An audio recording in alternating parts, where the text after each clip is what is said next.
Assam government has no official information of any strike till now. Government of India has not informed us that there was any strike.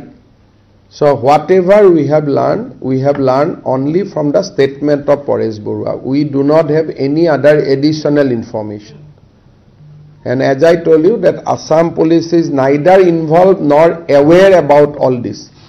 So whatever Paresh Barua jikhini koi ase, hekinik apuni moi jeneke TV thunisu tenekoi. Aru ami jetia contact korisilu Government of India, they have also said that they have no information.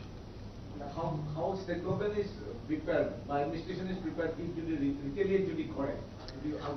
মই নাভাবো ৰিটালিয়েট কৰিব বুলি কাৰণ অসম তেউটো অসমৰে অসমত কি ৰিটালিয়েট কৰিব বমটো পাতি মাৰিলেতো অসমৰে মাটি যাব অসমৰে স্কুল যাব অসমৰে ৰাস্তা হ'ব তেওলোকেতো অসমৰ ভালৰ কাৰণেহে আন্দোলন কৰি আছে ইয়াত কিয় বেয়া কৰিব যদি বেলেগ জায়গাত ৰিটালিয়েট কৰে মই নাজানো কিন্তু অসমত ৰিটালিয়েট মানে কি মুখ মাৰিছে কাৰণে মোৰ নিজৰ ঘৰখনকে মই ভাঙি দিছো হেতুটো হ'ব নোৱাৰে অসমখনটো মুৰে ঘৰ নহয় তেওৰুটো ঘৰ হয় গতিকে নিজৰ ঘৰত নিজে কি আক্ৰমণ চলাব